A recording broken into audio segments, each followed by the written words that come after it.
Okay, dear student, today I am going to make you understand ICC class 10 physics, a quick revision of chapter machine. So I am going to give you a quick revision of chapter machine. That is very important for your upcoming exam also. So here we go with some terms related to machine. As you know that machine is a device which reduces the human effort. Once we applied a less effort in a particular machine, the more work has to be done, isn't it? If you apply a less force, the work has to be done more.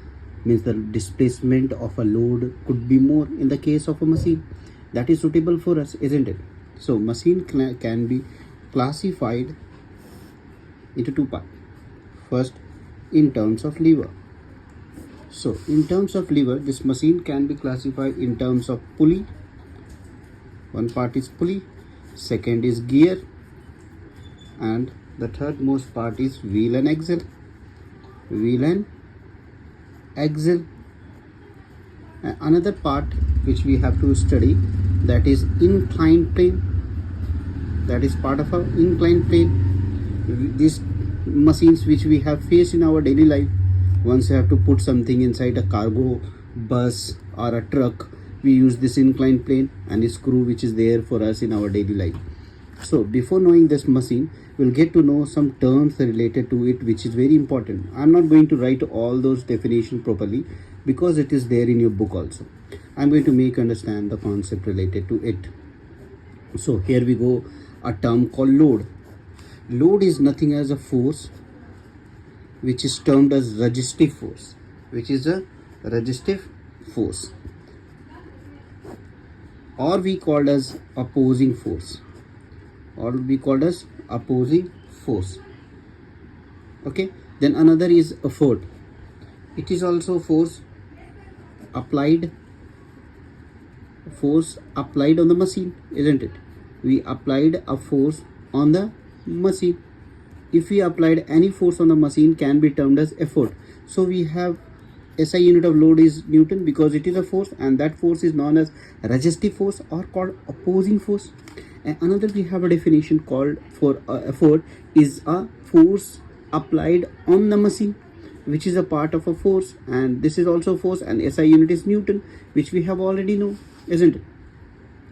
Work done on the machine and by the machine we call as a load. If work is done by the machine, that is in terms of a load, we can write in terms of work output and work input, and later on we are going to discuss it off. Now we are going to learn the formula to find the mechanical advantage. This is MA stand for mechanical advantage, isn't it?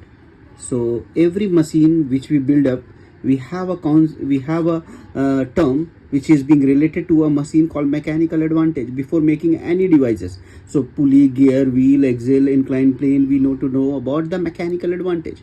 It is nothing as a what? A ratio. It is nothing as a ratio between whom? Between load and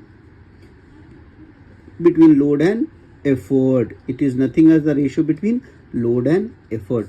So my dear student, so we can also write a formula for finding the mechanical advantage of a particular machine in terms of a ratio load by effort. So the load will be on the denominator and the effort will be on the denominator, isn't it? So before knowing it, mechanical advantage can be termed as load by effort. In physics class 10th, in ICSE, if you go for class 9th also, plenty of formulas are there. So it will be very difficult for us to remember the formula. So here we come across with a trick to remember this formula, and here we go with a trick. As we know that this is a spelling of a pulley, which is a part of a machine. And dear student, once you know this is a part of a this is spelling of a pulley, and once we'll make an arrow right now, and the moment when we make an arrow, we start moving from P, U, and you'll find double L. So we'll write a mechanical advantage over here, and we'll write double L on the top as denominator, and then we'll jump to the another word that is called E written over here, and we can substitute the value E over here, isn't it? So we got our grand and beautiful formula for mechanical advantage is load by effort, isn't it? Is I'm clear to everyone? Okay. So before knowing it, we have to know the SI unit. And my dear student, as I have already told you, the load has a SI unit is Newton, which is a force, and which is what force? A resistive or opposing force. And next is effort is what? A force, isn't it? Force applied on the machine. That is, we have a unit called Newton. So we are going to place a value over here as the unit of load is Newton and the unit of load is effort. So the Newton and Newton value is going to cut it off. We got our equation. We got as no unit relation. So mechanical advantage has no unit. It will come in an Isce exam in MCQ, basically in upcoming like 2022-23 boards examinations, which we gone for a corrections also. We know the pattern. From there also we can give the marks. If the missing point will be there, what will be had SI unit, will have a pure ratio, this type of MCQ pattern now the boards are forming. So we have to look the summary information about the particular thing. Thank you for giving your time.